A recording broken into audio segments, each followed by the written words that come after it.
am Pinoy Rap. I am Pinoy Rap.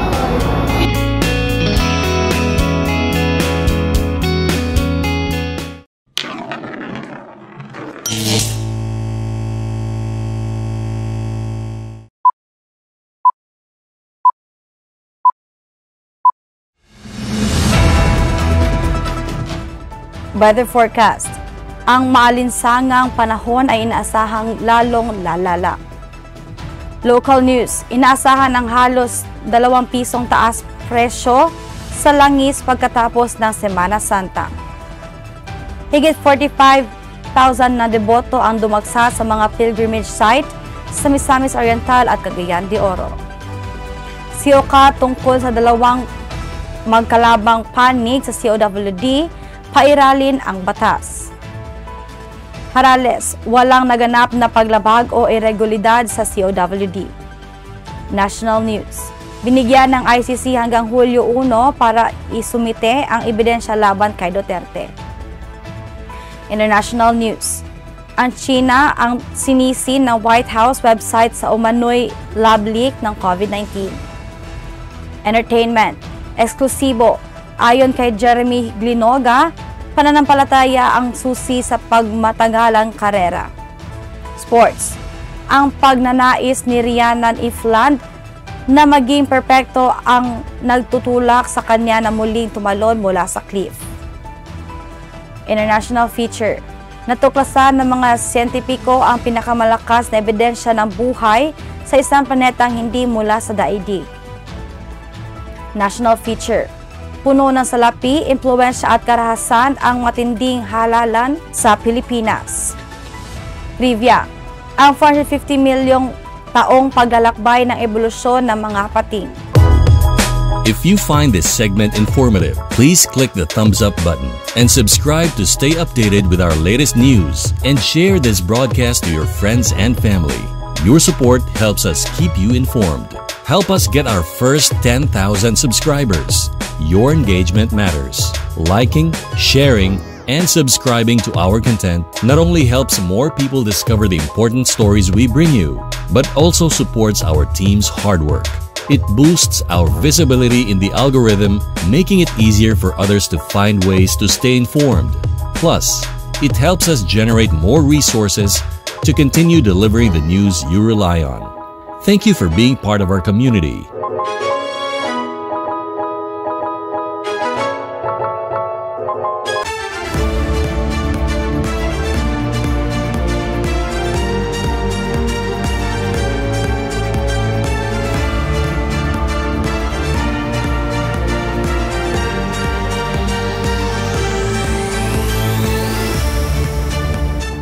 Good morning Philippines, magandang umaga Luzon, ug mayong adlaw Visayas ug Mindanao. Ngayon ay Thursday, April 24, 2025. Ako si Athalia Saniel.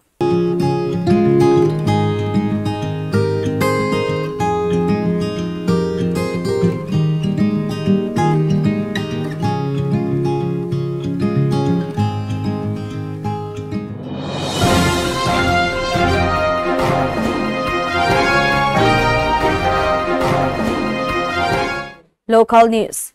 Inaasahan ng halos 2 pisong taas presyo sa langis pagkatapos ng Semana Santa. Patuloy ang paghihirap ng mga Pilipino kahit pagkatapos ng Semana Santa dahil sa halos 2 piso na pagtaas ng presyo ng lahat ng produktong petrolyo simula sa Abril 22.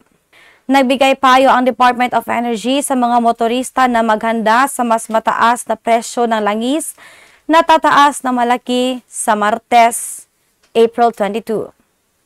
Ayon sa pinakabagong forecast ng ahensya, inaasahan na tataas ang presyo ng diesel ng 1.10 pesos hanggang 1.40 kada litro.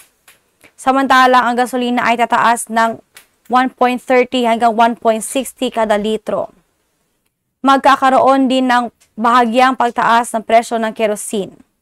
Ang pagtaas ng presyo ng langis ay sanhi ng iba't ibang salik, kabilang na ang mga trend sa pandaigdigang merkado ng langis at ang mga tensyon ng geopolitika. Higit ng 45,000 na deboto ang dumagsa sa mga pilgrimage site sa Misamis Oriental at Cagayan de Oro. Pinangunahan ni Police Regional Office 10 Director Brigadier General Jason De Guzman ang mga hakbang sa seguridad sa mga simbahan, terminal na pampasaherong transportasyon at mga pantalan, particular na sa mga pangunahing pilgrimage sites sa lungsod, bilang tugon sa dagsa ng mga tao na nagmumuni-muni hinggil sa pasyon, pagdurusa at kamatayan ni Kristo ngayong Semana Santa. Ayon kay Police Lieutenant Colonel Evan Viñas, tagapagsalita ng Cagayan de Oro City Police Office, kahit na mahigit 25,000 deboto ang dumagsa sa bukirin ng Malasag sa Barangay Kugman at sa Our Lady of Guadalupe Shrine sa tatlong hangganan ng Barangay Tablon, Barangay Agusan at Barangay Balubal, wala namang insidente na nakasagabal sa kabanalan ng okasyon. Binigyan din ng pansin ng kapulisan ang mga establishmento at residential areas upang maiwasan ang posibleng atake mula sa masasamang grupo. Itinaas na rin ng PRO10 ang pinakamataas na alerto sa buong rehiyon ng Northern Mindanao kaugnay sa mga kaaktibidad ngayong Semana Santa. Kinumpirma ni Ferdinand Sotsot D. Jr., pinuno ng Misamis Oriental Provincial Disaster Risk Reduction and Management Office, na tumaas ang Blue Alert status ng pamahalaang probinsyal upang matiyak ang kahandaan sa anumang insidente at pinaalahanan ang mga biyahero na mag-ingat. COCA tungkol sa dalawang magkalabang panig sa COWD, pairalin ang batas.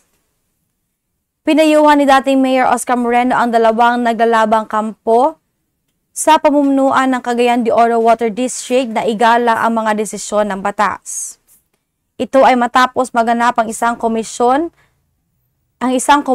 ng pilit na pumasok ang grupo ni Interim COWD General Manager Fermin Harales sa kanyang opisina upang kunin ang mga dokumento na hinarang ng mga empleyado na sumusuporta sa regular na pamunuan. Ayon kay Moreno, batay sa batas, hindi pa pinal ang desisyon ng korte na nagsuspinde ng ELWA takeover the COWD.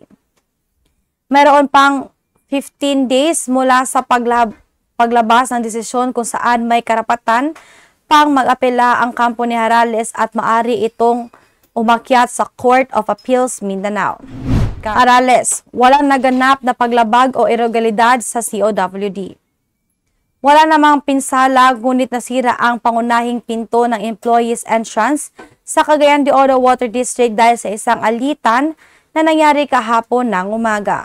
Sa isang alitan na nangyari noong isang araw. Ito ang sagot ni Interim Cagayan de Oro Water District General Manager Fermin Harales laban sa mga akusasyon mula sa regular na pamunuan. Ayon kay Harales, ang grupo ni Acting Regular COWD General Manager Engineer Edna Nahil ang siyang responsable sa nangyaring kaguluhan sa kanyang opisina noong April 15. Binigyan diin niya na iginagalang nila ang desisyon ng korte kaya't nanatili ang status quo ng dalawang panig habang ipinagpaliban nila ang motion of reconsideration sa korte na hindi umayon sa legalidad ng interbensyon ng Local Water Utilities Administration sa operasyon ng COWD. Ito ang dahilan kung bakit iginiit niya na walang pagkasira ng nangyari taliwas sa mga sinasabi ng kampo ni Nahil.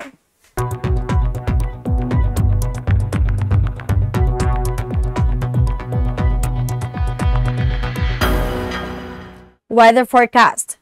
Ang maalinsangang panahon ay inaasahang lalong lalala.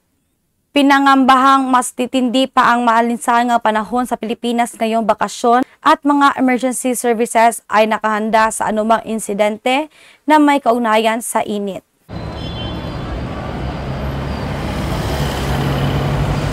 A pedestrian lane is an interim or temporary pedestrian facility that may be appropriate on roads with low to moderate speeds and volumes. A pedestrian lane is a designated space on the roadway for exclusive use of pedestrians. The lane may be on one or both sides of the roadway and can fill gaps between important destinations in a community.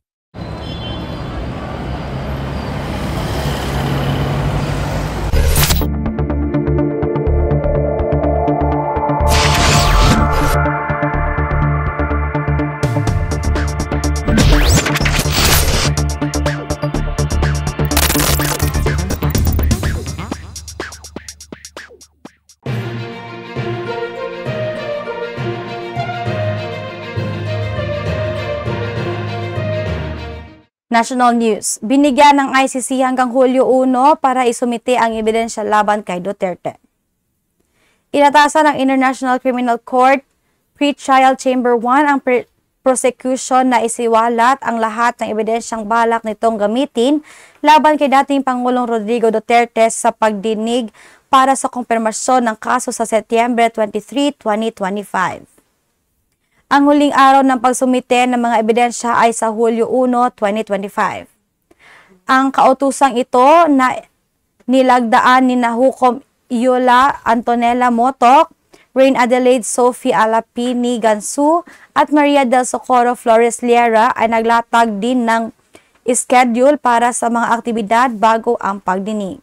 Inatasan ang prosecution na isama ang pagsumite ang lahat ng pahayag ng mga testigo at mga salin nito, pati na rin ang anumang ebidensyang pabor sa akusado at mga dokumentong sakop ng Rule 77.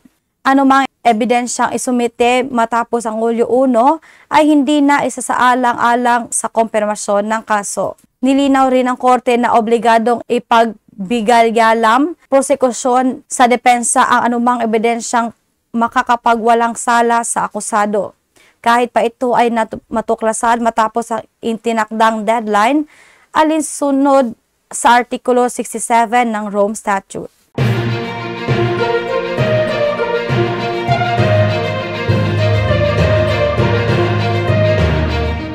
International News. Ang China ang sinisi ng White House website sa umano'y lab leak ng COVID-19. Inilunsad ng White House nitong Biyernes ang binagong bersyon ng covid.gov website kung saan binibigyan diin ang kontrobersyal na teorya na ang coronavirus ay nagmula sa isang laboratorio sa China. Inilarawan ito bilang tunay na pinagmulan ng pandemya. Dati, ang nasabing website ay nakatuon sa pagbigay ng impormasyon tungkol sa mga bakuna, testing centers at mga panuntunan sa kalusugan.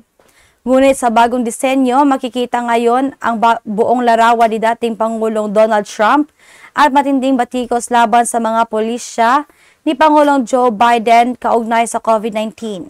Binatikos din ng website si Dr. Anthony Fauci, ang dating tagapayo ni Biden sa medisina, sa pag-iit umano ng kwentong natural na nagmula sa hayop ang virus.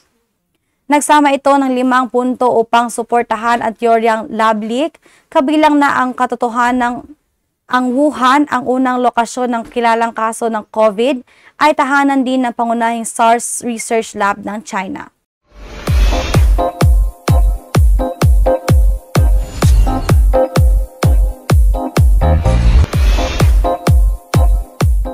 Entertainment. Eksklusibo. Ayon kay Jeremy Glenoga, pananampalataya ang susi sa pamatagalang karera. Mula sa pagiging isang nangangarap na artista hanggang sa maging matagumpay na singer-songwriter, tunay na isang leap of faith ang pag-angat ni Jeremy Glenoga sa kasikatan. Si Jeremy na ang unang nakilala bilang finalist sa The Voice Teens Philippines noong 2017 sa lalim ng mentorship ni Sharon Cuneta, ay patuloy na namamayagpag sa industriya ng OPM. Sa kanyang malamyos na tinig at damdaming hatid ng kanyang mga awitin, unti-unti siyang nagtatag ng pangalan sa larangan ng musika. Kilalang tinatawag na Jeremy G, binigyang diin ng batang bang-aawit na ang kanyang matibay na pananampalataya sa Diyos ang magsilbing gabay niya sa kabila ng mga pagsubok, pagtanggi at pagod sa pagiging malikhang artist. Ibinahagi niya ang panalangin, suporta ng pamilya at paniniwala sa divine timing ang kanyang lakas sa mga panahong hindi tiyak ang direksyon ng kanyang karera. Ibinahagi rin niya na ang kanyang musika ay sumala sa ilalim sa kanyang paniniwala at layunin sa buhay.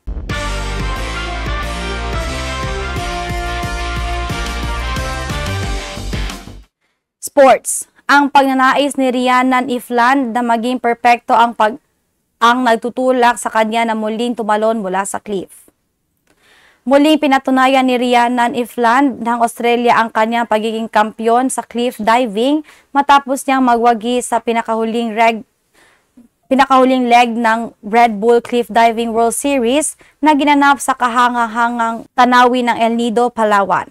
Ang naturang palisahan na nilahukan ng mga pinakamahusay na high diver sa mundo ay hindi lamang naging tagpo ng husay at galing kundi nagsilbi ring promotion sa Pilipinas bilang world-class na destinasyon para sa mga pandaigdigang kompetisyon. Mula sa taas na 21 meters na ibabaw ng isang matarik na limestone cliff sa Big Lagoon, ipinamalas ni Ifland ang halos perpektong talon na kinamahangaan ng mga hurado at manonood. Tumanggap siya ng mataas na score, 2 9 at isang 9.5 na nagtulak sa kanya sa pinakamataas sa pwesto na entablado, patuloy na pinalalakas ng kanyang panalo sa 2024 season. Hindi ito ang unang tagumpay ni Ifland sa El Nido. Noong 2019, na unang dalhin ng Red Bull ang kompetisyon sa Pilipinas, siya rin ang nangibabaw. Kalaunan ay nakuha niya ang kanyang ika-4 na sunod na world title. Ang kanyang walang kapantay na konsistensya, technical na husay at tapang ang nagpatatag sa kanyang pangalan sa mundo ng cliff diving.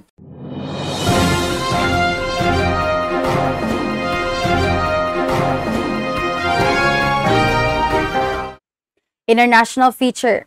Natuklasan ng mga siyentipiko ang pinakamalakas na ebidensya ng buhay sa isang planetang hindi mula sa daigdig. Sa isang posibleng makasaysayang tuklas, natuklasan ng mga siyentipiko gamit ang James Webb Space Telescope ang pinakamalakas na ebidensya ng posibleng buhay sa labas ng ating solar system.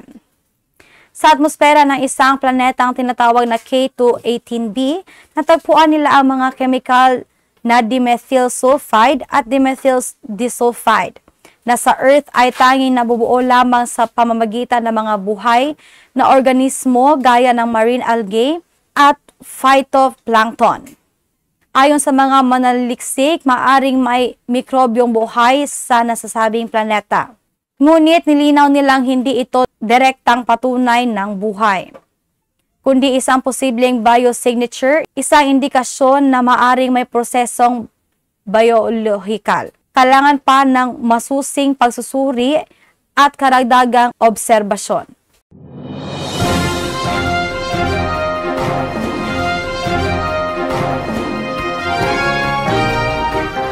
National feature. Puno ng salapi, impluwensya at karahasan ang matinding halalan sa Pilipinas. Pagtakbo para sa posisyon ng gobyerno sa Pilipinas ay delikado pa rin, lalo na habang pagpapalapit ang halalan. Isa sa mga nakaranas nito ay ang mayoral candidate na si Kerwin Espinosa na baril habang nasa campaign rally ngayong Abril. Tumagos ang bala sa kanyang dibdib at lumabas sa kanyang braso. Swerte siyang nakaligtas ngunit hindi ganoon ang sinapit ng iba. Mula Enero 12 hanggang Abril 11, naitala ng Commission on Elections ang 46 na kaso ng karahasang may kaugnayan sa eleksyon. Kabilang dito ang pamamamaril, pananambang at pagpatay sa mga kandidato, taga-suporta at maging mga opisyal na halalan. Ilan sa mga nasawi ay isang kandidato sa City Council, isang polling officer at isang barangay kapitan na nagdulot ng matinding pangamba sa kaligtasan ng halalan ngayong nalalapit na Mayo 12 midterm elections. Nagpapatupad na ng mas mahigpit na seguridad ang mga otoridad ng mga tinatawag na election hotspots habang tiniyak ng COMELEC na magiging maayos, ligtas at tapat ang eleksyon.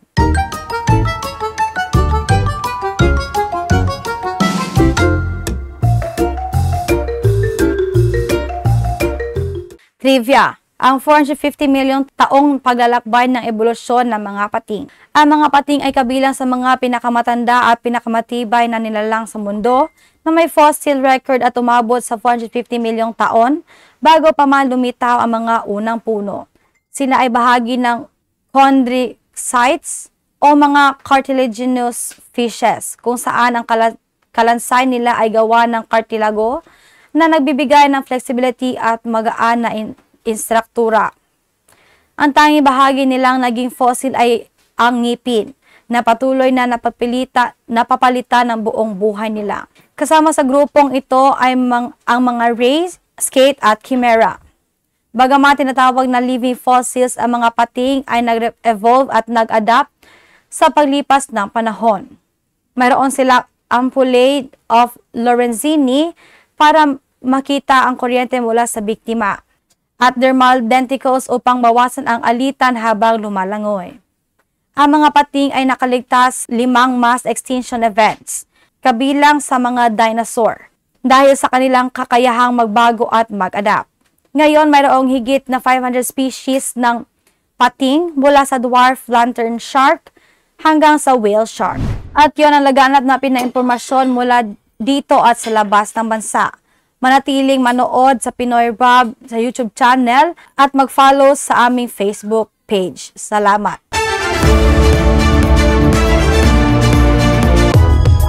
If you find this segment informative, please click the thumbs up button and subscribe to stay updated with our latest news and share this broadcast to your friends and family.